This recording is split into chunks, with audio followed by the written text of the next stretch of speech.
Thank you, thank All you. the excitement. Hello, everybody. As you're walking in, Hello. good evening. So wonderful to see you and all your wonderful faces. It is my honor to be your host this evening. My name is Catherine Cespedes. I am also known as Cat here at Seaside, and we're going to have a wonderful power up. I have some wonderful individuals here for you today, and I'm so excited to talk to you guys afterwards. So, with all of that being said, I have a wonderful and beautiful artist, and I know you guys already love her, but I want to give her a wonderful introduction anyway. She has been on Broadway. She has been all over the United States, and she is here with us on stage. So, help me give her a warm welcome to Kinney Dye. Hey everybody, happy Wednesday.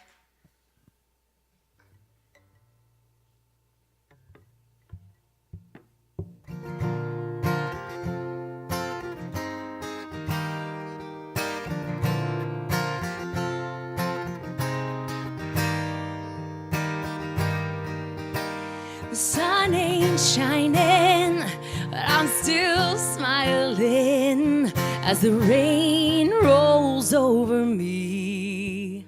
See, today I let go of this feeling low, and the rain came to wash me clean. There's a sun behind the clouds, I see the rays peek out. There's gold behind the gray. So let the rain cleanse my soul, let the sun make me whole again. 'Cause I've been needing a healing, and I'll walk away free from the fear that's been binding me. Gonna leave it behind. Let the rain roll, roll, roll, roll over me. Let it roll, roll, roll, roll over me. When storm clouds gather, ooh, you'll find me out there with my bare feet on the earth, soaking up the sweetness, covered by darkness, dancing away my pain and hurt. And after the clouds have rolled away, it's just another day. I don't mind the gray. So let the rain cleanse my soul, let the sun make me whole again. 'Cause I've been needing a healing, and I'll walk away free from the fear that's been binding me. Gonna leave it behind, and let the rain roll, roll, roll, roll over me. Let it roll, roll, roll, roll over me. Oh, I can see the sunshine through the gray, and I know tomorrow it will not be the same.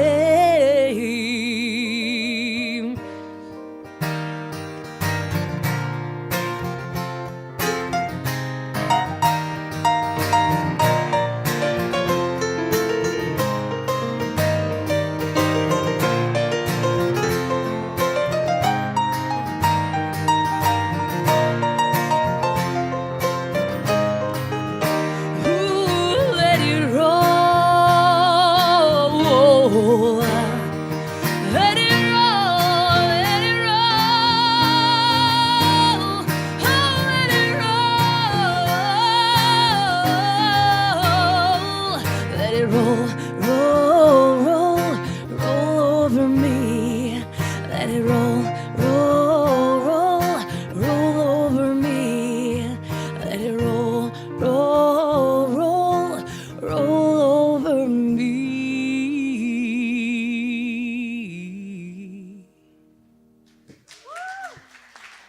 All right. Thank you so much. Yeah, yeah. Oh my goodness, she's been here, and every time I'm like, you're amazing. And I forget until I come back, and I'm like, you're amazing still. Um, if you are watching us on live stream, we feel your consciousness. I know that we have out there Daniel, Waleska, Kevin, Georgina. There's all of you, and I know you, and I love you. And keep when you guys actually put in those little comments, I read them. I do read them. That's how I know who's watching. So let us know where you're tuning in from. We would love to know. I know that we have Yucaipa out there. We have Ithaca out there. We have New York City out there. Rancho Bernardo is out there. I think last week I saw North Carolina out there. So keep on letting us know where you are tuning in from. So, are you feeling powered up? Somewhat. Okay. We're almost there, okay? We're still warming up. So, I am so honored to be here, and the people that I have up here on stage and the people that are here helping are so amazing, and it's just every Wednesday I remember how blessed I truly am. I feel it every day, but Wednesdays especially. So we have a wonderful practitioner who has been with Seaside for quite some time now, and her wonderful radiant energy is always so bright. So illuminating wherever she goes. You're like, okay, Denise is here, all right. So help me give her a warm welcome for Denise Harmon. Hello, everyone. So glad to be part of this Wednesday night service. I'm really proud of Kat and the whole crew here because it really is radiating. And it's radiating for Seaside here, and it's radiating for hi out there. So I'm happy to have you watching. I'm happy to have you here. And the middle of the week is the perfect time to kind of refuel. And to do that powering up, we have to kind of settle the waters. So I invite you right now to close your eyes and go to that place, that inner place that we know that is that sacred place for each one here and for life itself, knowing that God is all around through and as this sanctuary, as this sacred space on Wednesday, and on this sacred space, not only here, but out there in the world, out there further out into the universe, across the board, vibration and frequencies travel by that simple butterfly effect. The butterfly's wings flap and they're felt. The vibration moves and travels and momentums. And that's what this space right here, I know that this space is a beautiful calling for that giving and receiving, a beautiful calling for that letting go and letting God, letting go and letting go of that angst. So I call forth right now that any angst that is going on within here, within out there, take that angst and just be aware of it, feel it, sense it, and then let go and say, I'm going to let go of this, and let it just glide off you out into the nothingness from which it came, and be here in that open receptivity to receive that insight, that right word. And I know that all unfolds perfectly tonight, all in that scenario, all in that synchronicity, and knowing that Reverend Scott speaks that eloquently beautiful voice of his, and that beautiful message will reach and touch each one here and each one out there watching via stream, and then touching them in a way, reaching them in a way that uplifts them and moves them into that divine right action or that divine right contemplation, and knowing and feeling and sensing that and knowing that is good. That is very good. And thank you for this prayer. Thank you for everyone here, the preciousness of each person here and what each person here has to give. Thank you. Thank you, Denise. So, as Denise had mentioned, there is a receiving, right?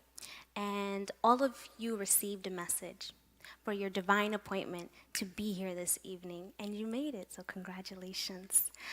There's something that got you into your car, that got you to drive out here to Seaside on a Wednesday evening. You could be at the gym, you could be sitting on your couch. There's so many things that you could be doing, and you decided to be here. You decided to tune in. So we're going to take some time to go within and figure out what that intention is for us this evening.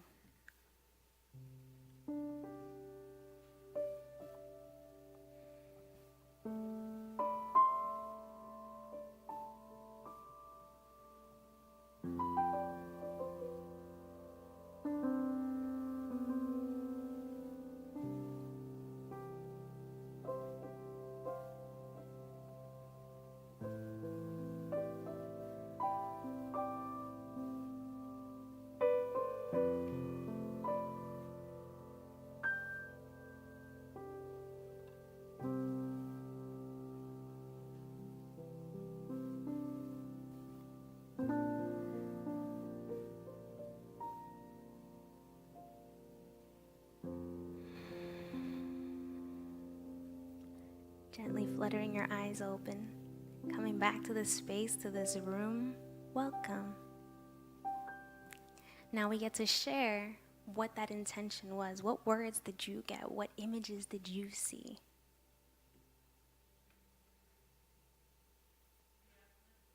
To be uplifted. You came to the right place.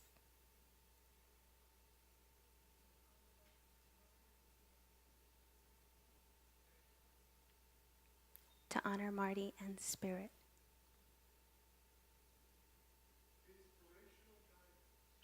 Inspirational guidance.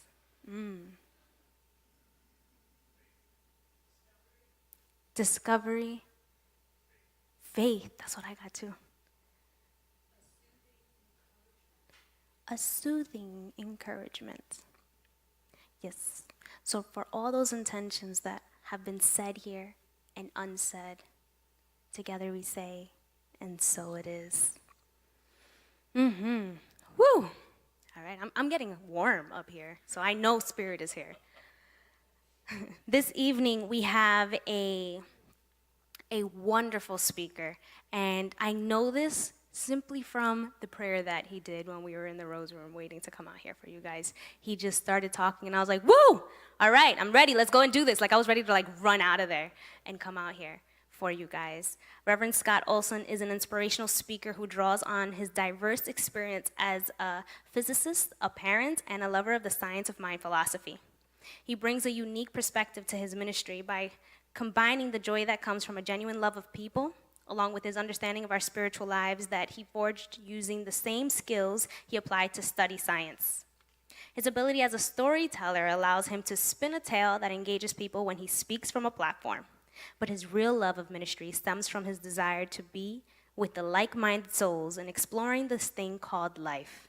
His ministry is based on engaging people in spiritual community so that together we can bring our awareness ever closer to Spirit. So help me give him a warm welcome to Reverend Scott Olson. Oh, thank you, and good evening, everyone. It's so good to be here tonight. So when Kim Jera asked me to do the talk tonight, I asked her what the theme was, and she said it was joy. And that's the theme for the month here at Seaside. And I think that's a wonderful theme to have, because in the world that we have right now, if you listen to talk radio, or you're watching television newscasts, or you're on Facebook, whatever it is, it seems like the world is not quite going the direction we might want, that there isn't enough joy in the world. But I'm here to say that that's not true. That's a perception that we have based on some facts that are given to us, but they don't tell us all the facts. And the truth is we don't need to know the facts to know that there's joy in the world, because the life and the power and the presence that God is behind everything. And it is joy. It is 100% joy. And so all we have to do is look for that joy in order to find it, to touch it. So what we see on the news is really just a call to prayer. It's a call for us to take action from the perspective of us getting more aligned with joy. Now, I'm not saying that there is not times in our lives, for instance, if you just heard about Marty, I just heard about that. I don't know Marty, but if I was just hearing about that, that would be a moment, a time right here in this now moment where I would feel sad, right? Maybe some grief. And yet, I know that after I've processed that there's time then, there's a place then in the now moment where I'm not living in the past and I'm not projecting into the future, where there is always joy available to me again. So tonight's talk title is The Tree of Joy. And I got to thinking about joy in my childhood, and that's how I came up with that title, because my childhood was, let's just say, a little chaotic. And so it wasn't always filled with joy. There wasn't a lot of joy in my childhood. But I do think back to that time, and I remember two things that truly, truly, truly filled me with joy. And the first one was that I grew up mostly in Alaska. And in Alaska, there is woods everywhere. I mean, everywhere. They're in the cities, basically, too. I mean, they just come up. It's a wild land, and there are woods everywhere. And so I used to go walking in the woods all the time. And if walking in the woods near the city wasn't good enough, we would go camping in the national parks there, like Denali National Park. And if you've never been to Alaska in the summertime to walk in the national parks there, they are absolutely beautiful. They have the trees, but then they have rivers that babble next to the trails. And they have the mountains, these huge imperious mountains that are out back behind the trees. And what I remember most is just being in joy as I would walk there. When I was 6 years old, we went from Anchorage, Alaska. We drove all the way down to San Diego, California. And we had a pickup truck with a bench seat for the four of us. It was a little bit crowded. And we had a trailer in the back, and we drove all that way through all these forests. But the one I remember the most was the forest, the redwood forest up in Northern California. And I remember being there in that with the trees there and just looking up and feeling awe and feeling joy. So being out in the woods has always been a place for me of feeling joy. And then the second place was I loved to read when I was a kid. I still love to read now. And I was never so joyous as when I was kind of ensconced in my bedroom with a good book. And I read a lot of science fiction and fantasy and mythology. And they always had magical trees in them, right? And so I was thinking maybe I could go out and I could find some myth about a tree of joy. So I looked around. Well, let's see, I found the tree of knowledge of good and evil in the Garden of Eden. I don't think that brought Adam and Eve a lot of joy, though. No. And then there's always the Bodhi tree that the Buddha sat under when he became enlightened. And I would suspect that he found a lot of joy in the enlightenment process, but, maybe I'll have to talk to him the next time around or something like that. But I didn't really find anything that would say the joy tree. But what I did find, what I did start thinking about, is more those natural trees that drew me in when I was a little kid. I have a story to tell you of when, about 8 years or so ago, my husband and I decided we were going to add on to the house. And so we tore down the garage that was there, that was in the middle of the yard with a big driveway in the back. And we added on to the house and then put the garage in the back. And where we put the house was the yard, the existing yard.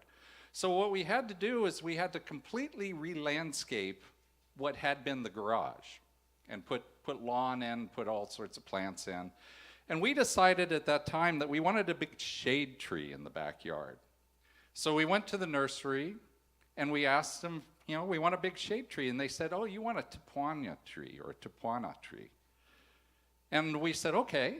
It's also called a Bolivian rosewood tree. And the reason they suggested it is because it grows really fast. It has a big canopy and it has beautiful yellow flowers on it. And so I, spent a couple $100, brought this tree home, planted it in the middle of the backyard. And that first summer, it was growing like gangbusters. It flowered and leaves everywhere and new growth. And I'm like, oh, this is good. I've got my shade tree going. And then the winter came around. And when I walked out there right before spring, and I'm looking at the tree, and I'm going to Gabriel, I think our tree died. Because it was dry, and the little branches were brittle. And so we thought, well, okay, we have to, cut out our shade tree and go get another tree. But we got really busy. So that tree just stayed there until the third summer came around. And then it just started growing again. It resurrected itself after 3 years. And I wasn't sure what to do with it at that point because I had bought this beautifully shaped tree, with a nice trunk and a canopy up above. And now what I had was all these limbs coming up out of the soil. So I was really busy at the time, and I thought, well, we'll just leave it for a while, see what happens. And so we did that for a couple of years, and then I got a pruner to come in and try and shape it a little bit. And then, and that worked okay, and then a few more years went by, and suddenly last winter I looked at it and I went, oh, this tree is like growing gangbusters. It's already taller than the house, and I need to do something. I have to prune it in some way. So I went out and I searched on the internet for techniques for pruning, and I bought a book for Tipuana trees and how do you prune them. And so what I found was this wealth of wisdom that we can actually use in our spiritual lives also. So let me tell you a little bit about what I found. I found a bunch of rules about pruning. So the first rule we found was that if you're going to prune your tree, the first thing that you want to do is you want to cut off what's called stubs. These are pieces of the tree that used to have leaves and flowers and everything on them, but now they don't produce anything. And so you cut those off because otherwise, if you don't, it's an invitation for disease in your tree, okay? So now I want you to think for a moment, and I want you to kind of picture in your head your own personal tree of joy. This is kind of your tree of life, and inside that tree, your own personal tree, everything that you do and everything that you have is all built into it, and it contains all of the joy that you have in your life. All of the joy. Okay. So now we're going to tend to our tree of joy, and one of the ways that we're going to do it is we're going to prune. And so the first rule of pruning, cut out the stubs. What do the stubs look like? Well, they look like things that you have in your life that used to bear fruit, but now they don't anymore, right? They're just there. And in fact, they're there and they're a negative to you because they are an invitation for something to go wrong. Okay, so what that might look like is it might look like a false belief. A belief that was true back when you first thought it. Maybe it helped you out in your life when you first thought it, but now it doesn't bear any fruit anymore. You want to cut that away. So that's the first rule. The second rule of pruning is you have branches that are hanging down. And those particular branches are called drooping branches. Now, a tree, when it's growing, it wants to grow up. It's built to grow up. The light is up there, the leaves are going up there, and it is supported when it grows up. When it grows down like this, eventually, you know it's going to happen, eventually that limb is going to break off because it's got too much weight and that joint is too weak. And so you want to prune off those drooping branches? Well, let's think about your spiritual tree again, your tree of joy. Where is it that you have heaviness? Where is it that you have heaviness in your life? Where is it that you know that heaviness is going to break? And you know, on a tree, when it breaks usually not in a nice sunny day. It breaks at the worst possible moment. You know, it breaks in a storm, it falls on your car, it may even hurt somebody, and definitely it is not good for the tree of joy, right? Because when it breaks, it never breaks cleanly. So, when you're tending your tree of joy, you want to look for those drooping branches, those things that you know are heavy and that are eventually going to break, and you want to prune them. You want to prune them off, okay? So that's the second one. The third one is called, crossing limbs. So this is where you have two limbs that are crossing like this. And in a crossing limb problem, the problem is that they rub, right? They bang together, they rub, they damage the tree.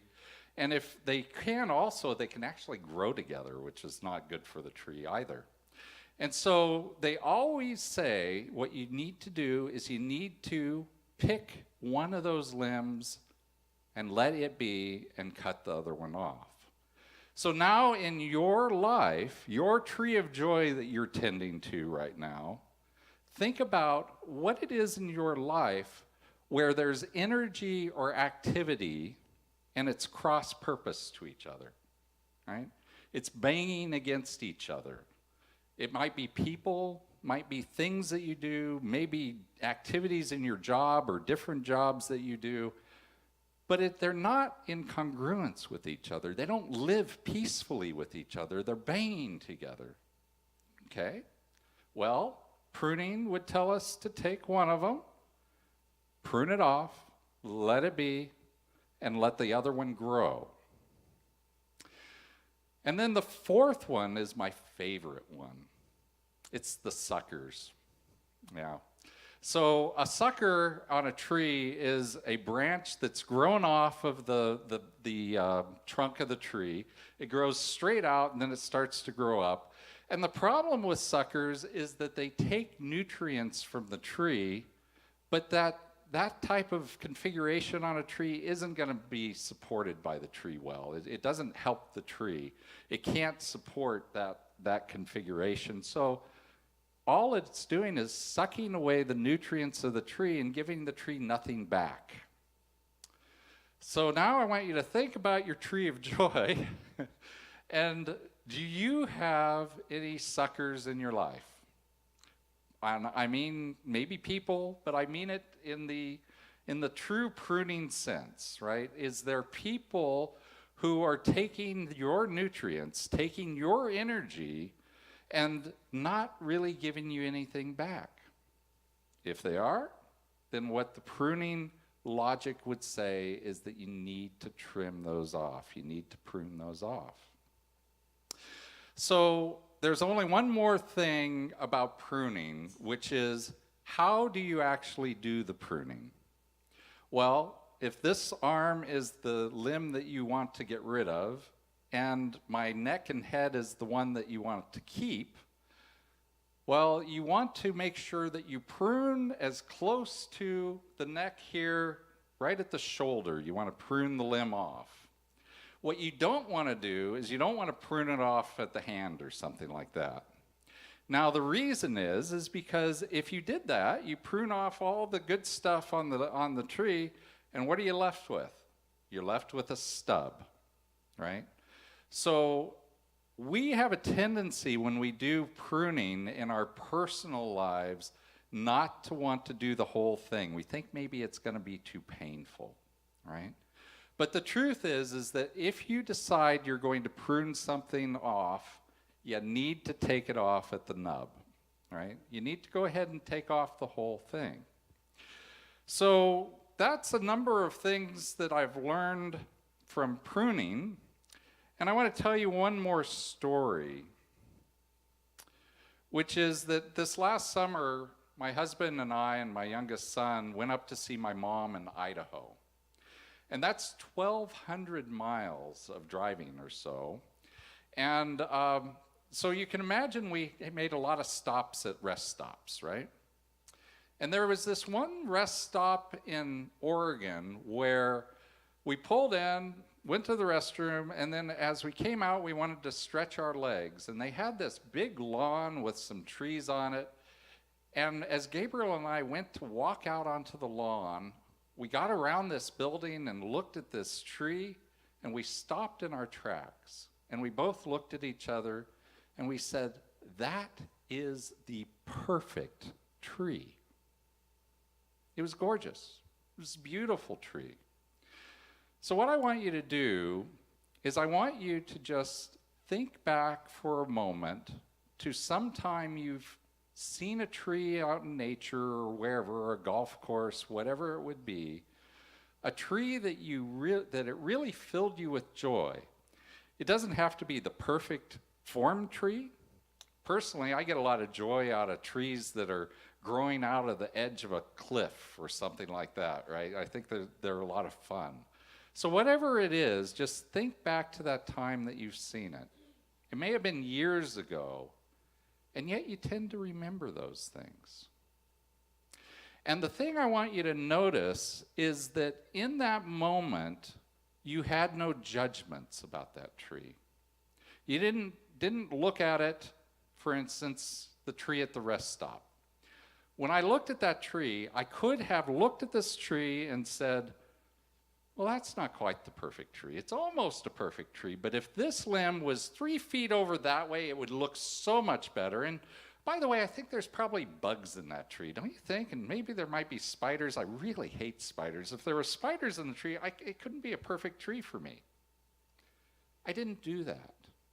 Instead, I allowed myself to stand there in the wonder and in the awe of that perfect tree. And I bet in the tree, whatever image that came to you a moment ago, I bet you that was the same thing for you. That you did not judge that image. You didn't have a lot of judgments about it. And therefore, it was the perfect tree. So, one thing that I want you to notice about that tree, my personal tree, the one that was in the rest stop in Oregon, is that that was at a rest stop, which means that that tree was probably tended. And I would bet a lot of money that there is somebody pruning that tree that knows these rules, right? Because that was such a beautiful tree. It wasn't one of the tree topper type of people, you know, that cut off the top 10 feet of the tree and go, done. So the point of that is that when we want a beautiful tree of joy, sometimes we do need to go ahead and do a little bit of pruning ourselves using these rules. So I just want to kind of wrap up by saying, let's apply these things that we've heard about today to our own lives. Let's apply the ideas of how to tend to your tree of joy through the rules of pruning, right? The stubs, the suckers, the drooping limbs, and the crossover limbs, right? Look at your life and see where that's showing up. And then there is a season for pruning. You do not go out and prune every day of the year, right? Your tree would die. So go ahead and find the time where you want to tend to your tree and do the pruning there. You need to have judgment associated with these limbs. You're choosing the limbs at that point. But the rest of the year, what I want you to do is I just want you to sit and stay in that lack of judgment about your own personal tree of joy, and just let the perfection of your tree come through and fill you with joy. Thank you, and namaste.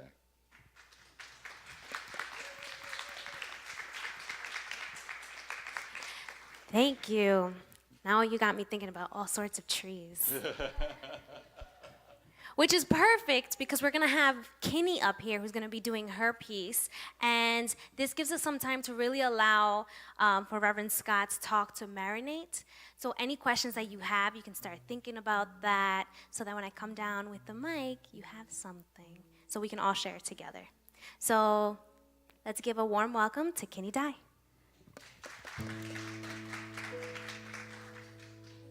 Thank you, Kat. Oh man, that was so good. That was so great. I think in a former life, I was an arborist. I love trees. So when you started talking, I'm like, yeah, let's do this. We can talk trees after service.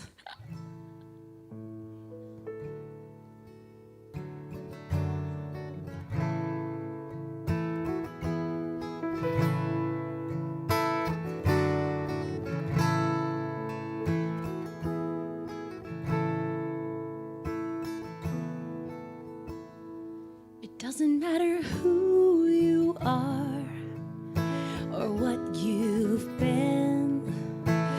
You are enough just as you stand. It doesn't matter who you are or what you've been. You are enough just as you stand. Do you question your reflection? Do you like what you see? Do you doubt what you know and just stare at your feet? And are you kind to yourself with the words you speak? Or do you tell yourself things you can't repeat? It doesn't matter who you are or what you've been. You are enough just as you stand. It doesn't matter who you are or what you've been. You are enough just as you stand. Are you sad when you're smiling? Are you playing a part? Are you trying to fit in but don't know where to start? And are you scared to sing out from the bottom of your heart? Well, honey, every voice is a work of art. It doesn't matter who you are or what you've been. You are enough just as you stand. It doesn't matter who you are or what you've been. You are enough just as you stand. And you are enough when the rain falls. You are enough when the sun is shining down and all is well. It doesn't matter who you are or what you've been. You are enough just as you stand. Doesn't matter who you are or what you've been. You are enough just as you stand. You are enough just as you stand. You are enough just as you stand.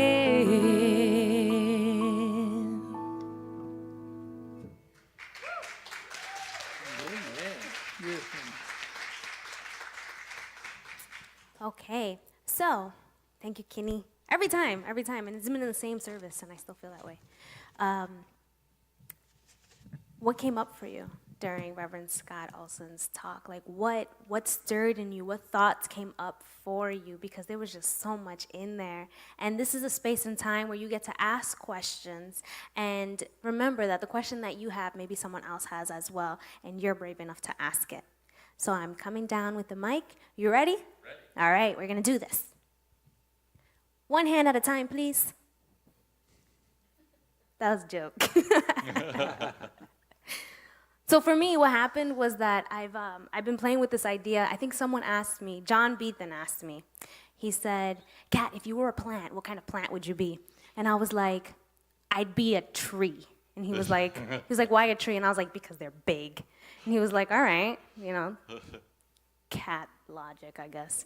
And he was like, what kind of tree? And I was like, the biggest tree. So I literally went on Google and I was like, sequoia. I'd be a sequoia tree. Why? Because it's the biggest tree that I could find.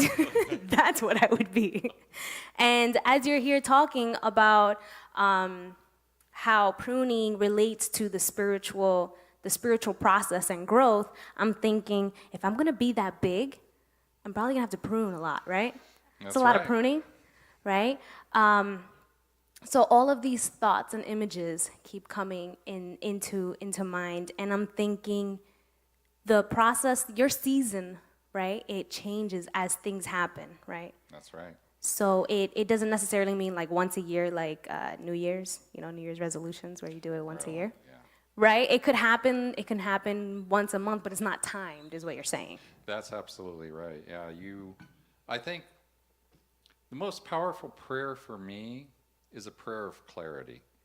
It's just, asking God, not asking God, but coming to a place of knowing that the life and the power and the presence that God is, as clarity, is the truth of your life.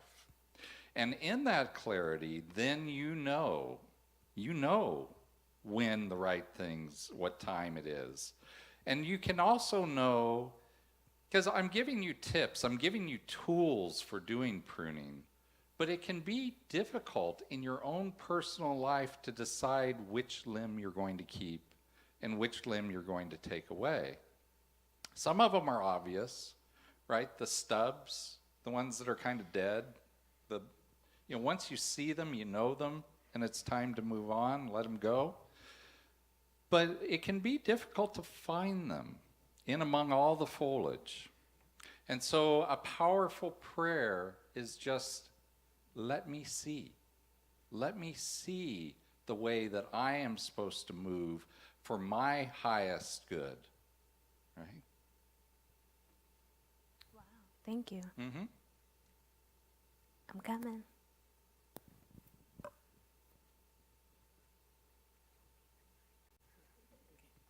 So you're talking about pruning. How do you do the pruning? In what way? We're talking about the spiritual part, of course. What spiritual practices do you use? And I know how often you would do. I mean, all seasons are different. Some winters are wetter than others. The pruning, the branches grow more, and so on and so on. So you can look at that. But what do I do to do the pruning? Yeah, so each instance is going to be a little bit different. Sometimes the pruning is really relationships that we have. It's time to move on beyond a particular relationship, and so then you have to work through that in the way that you're being called to do it, one step at a time. But oftentimes what we find is that it's a belief. It's a belief that no longer serves us. And how do we get rid of beliefs that no longer serve us? Well, they live in our subconscious. But what goes into the subconscious? It's only the conscious thoughts that you've already had. So in order to replace an old belief with a new belief, you don't actually prune it away. You don't cut it away. You don't actually go in there and say, I'm going to remove this part of my subconscious mind. What you do is you want to go in and you want to bring in the new thought that you believe in as often as possible. So this is where affirmations come in.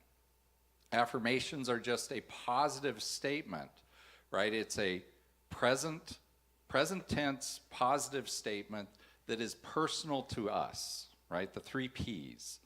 And so you want to take those positive statements, those affirmations, and you want to say them as often as needed in order for that to start playing, being the tape that plays in your head. Because we have tapes that play in our head. I look at them as 8 tracks because they're kind of old-fashioned tapes playing in our head. But the only way to change what's on that 8-track tape is to redub it, is to re-record it, is to put in fresh ideas and fresh thoughts, which will eventually replace the one that you want out, the one that you want to prune away. Did that answer your question, Ginny? Yeah. We have time for one more, because I feel like you guys are falling asleep. So, I need to know that you're here. Are you here at Power Up? No, you're not. Are you here at Power Up? Yeah. A little bit better. Last time, are you here at Power Up? Yeah. That felt good. See? There you go. This is what we do here. So we have time for one more question. Take advantage. You have, not to take advantage of Reverend Scott, but like take the opportunity that is present for you to ask these questions if there's something still stirring there for you. Because I have like 1,000 questions. Okay. Can you talk a little bit about, let's say you have an issue that you know definitely needs pruning, but it's kind of like a big ball of tangled whatever, and you kind of like, where do you begin? And you know how sometimes something's knotted, you, in order to get the knot out, you can't start at the worst knotted part of it, or that's going on in our trials and tribulations. Can you talk a little bit about how to get started and where to go first? Yeah, so in my own life, my own practice, oftentimes I need perspective, right? Because when you get that tangled, ball of yarn and you're looking at it like here, you don't have the opportunity to see how you would actually unravel it. And so I think sometimes for me, I need to first go in and decide I'm just going to take a big step away, not so far that I can't see it anymore, but I'm going to take a step back and I'm going to allow the life that God is to show me a different way of thinking about it. Sometimes the more emotionally charged it is, the issue is, the more I need to take that step back and start doing centering practices. And there's all sorts of centering practices, and you need to find the one that is right for you, because they're not all the right one for you, right? A lot of people will tell you, go meditate. Well, to be honest, I'm not the greatest meditator. I've spent a lot of years honing that practice, and I do a pretty good job, but that's not the thing that works for me.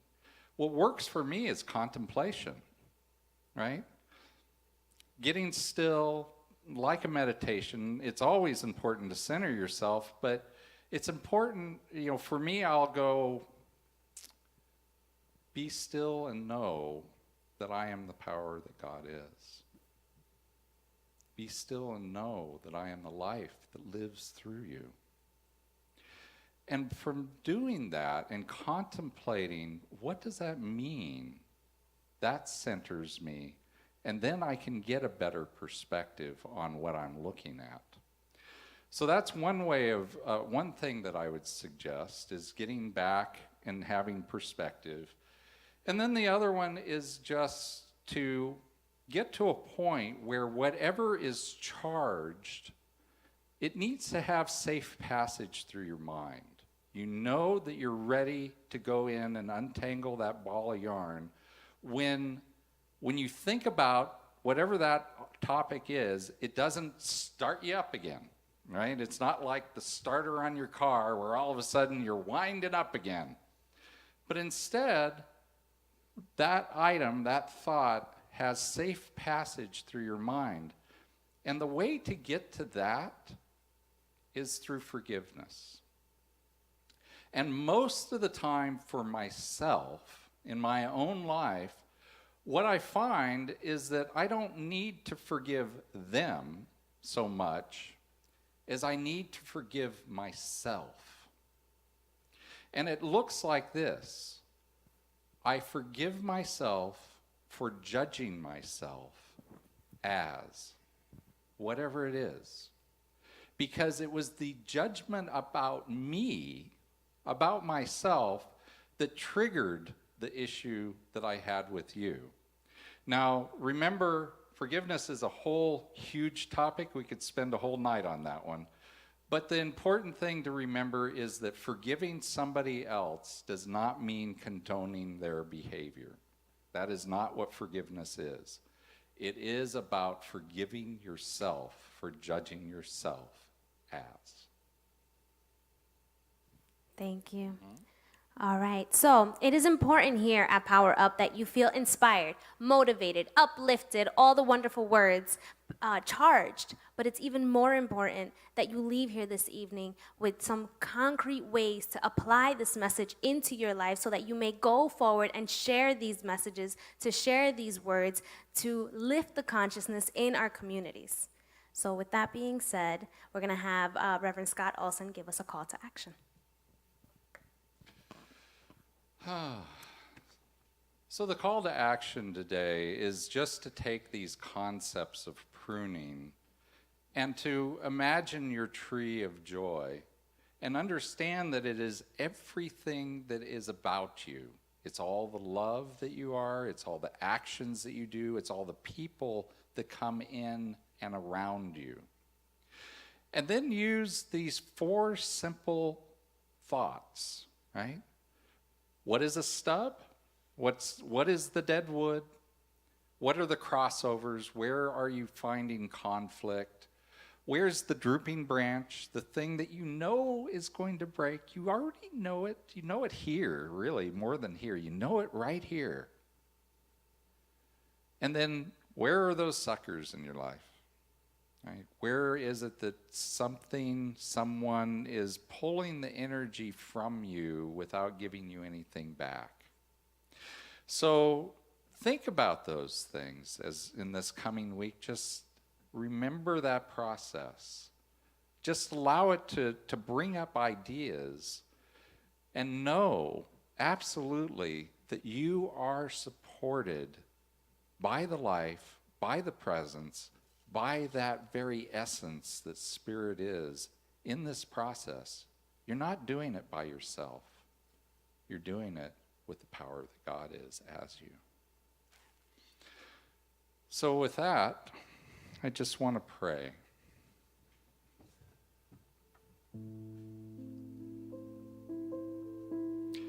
And so I drop down inside of myself to that place that knows that it knows that it knows. I drop down inside of myself to that place that lies open to the infinite.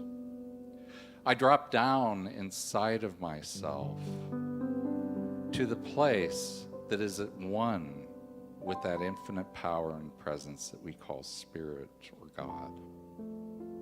That life that's living itself fully and completely as and through each and every one of us. This life that can never be separate from us. This life that is always the love and the peace and the joy that it is back behind all that we are. I know that this life, this power, this presence that is God is so much more than this ego mind that I carry around. I know that it is the infinite power and presence that it is. And so it's from that place of knowing that I speak my word as the truth of each and every person here today. That this life, this power, this presence that is God as love absolutely fills us to full and overflowing. It is in every relationship that we have. It is in everything that we know about ourselves, the love that we hold for ourselves, that is where God lives. I know absolutely that the peace that God is flowing ever available to us and through us and as us, that it is a place of rest, it is a place of respite, it is a place for us to be nurtured. It is a place of safety in a world that seems sometimes upside down. And I know absolutely that the life that God is joy, is bubbling up like champagne within us. Those champagne bubbles are just bursting through our own beingness with a joy that there is no ability to put away. We cannot just box that up because it is such a power in and of itself that it just ripples through our life. I find myself constantly just laughing, amused at the joy that God is. And so I know that each and every person here tonight is supported in all that they are, all the magnificence that they are, all of the power that they are, all of the joy and the love and the peace that they are. And I absolutely just give thanks for that knowingness, knowing absolutely that this life that is God walks with us, walks as us, and lives and moves and has its way with us. And that life and God are good and very good. And together we say, and so it is.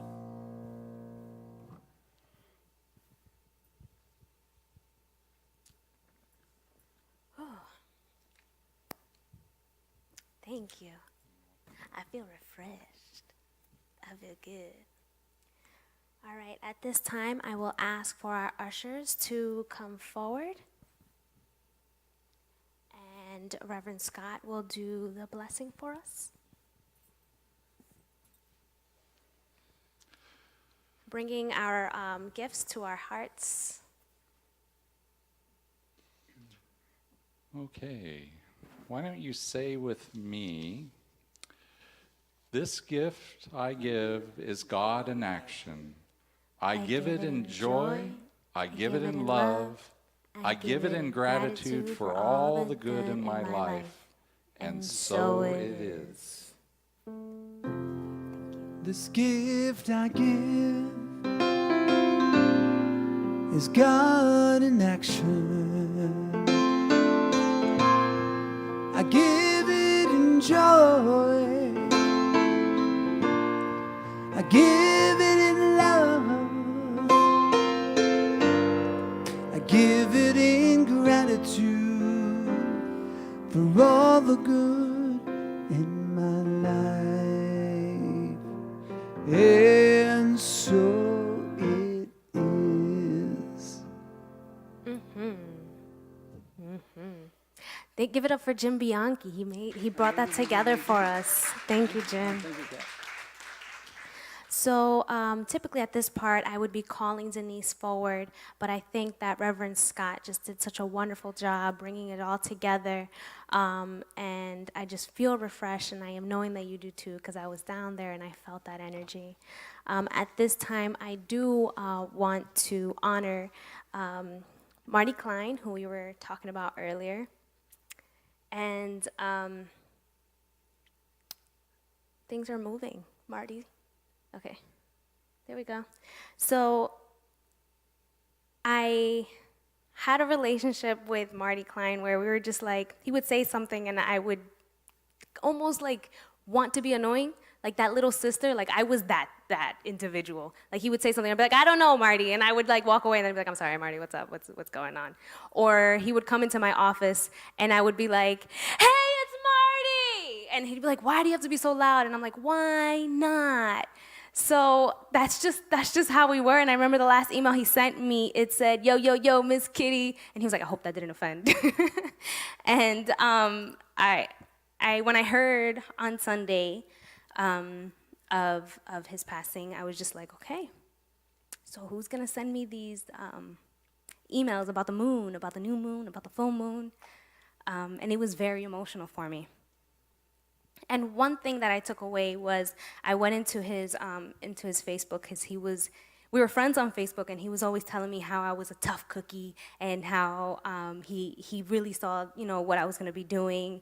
And I don't think I still don't understand, but I found this, and I wanted to share this with you because if you didn't know him, you'll know him through it. I hope in this year to come you make mistakes.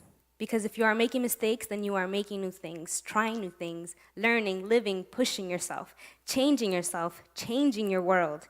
You're doing things you've never done before, and more importantly, you're doing something.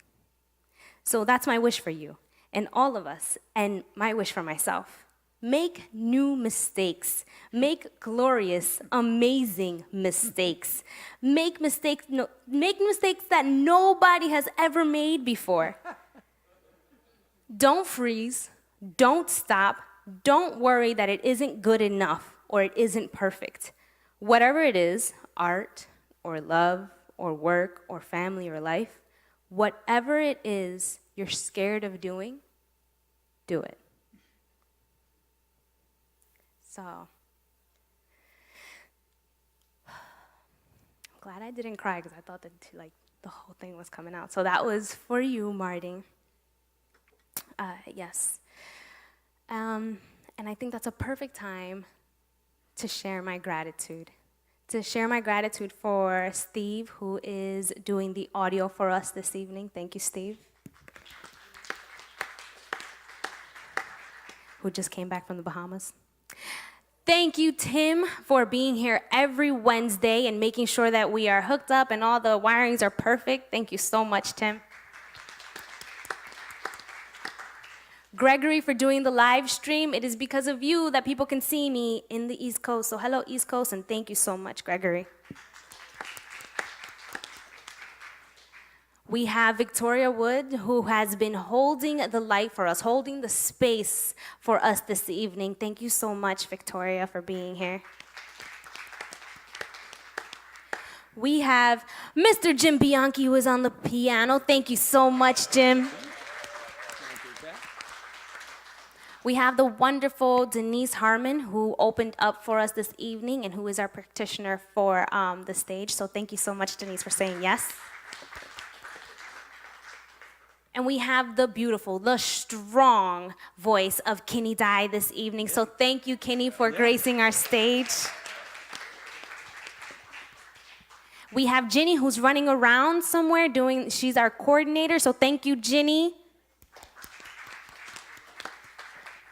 And of course, thank you so much, Scott, for being here, for being you and your beautiful message. And last but not least, thank you for coming here this evening. You made this evening. It's because of you that we have Power Up. So thank you for coming here. Thank you for sharing your smiles. Thank you for sharing your energy. Thank you for sharing your consciousness. Thank you for being here. Yeah.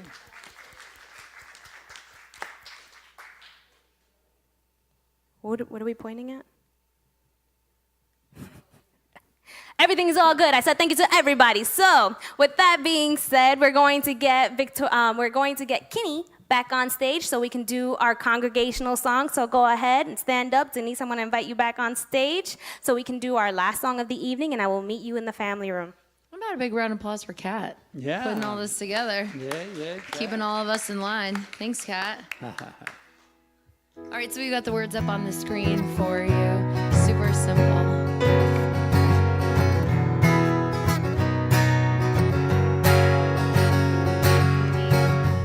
I will be joy. I will be peace. I will be love. Everything I need, I have within me.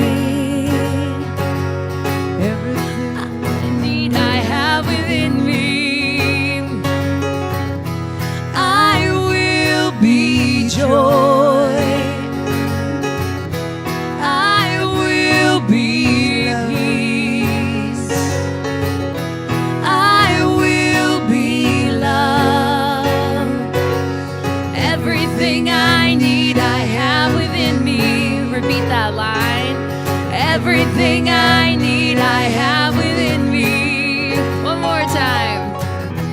I will be joy. I will be peace. I will be love. Everything I need, I have within me. Everything I need, I have within me. Everything I need, I have within me. All right. Thank you. Thanks for singing. Thank you, Kim. Thank you, everybody. There are cookies and tea in the family room. Please join us, and we'll see you there. We are the power. We are powered up. We are ready. We have the power to be the change that we seek in the world.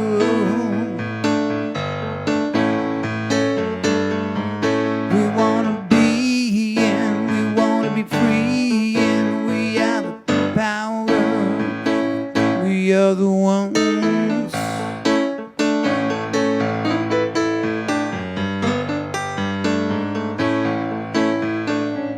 We are the power. We are powered up.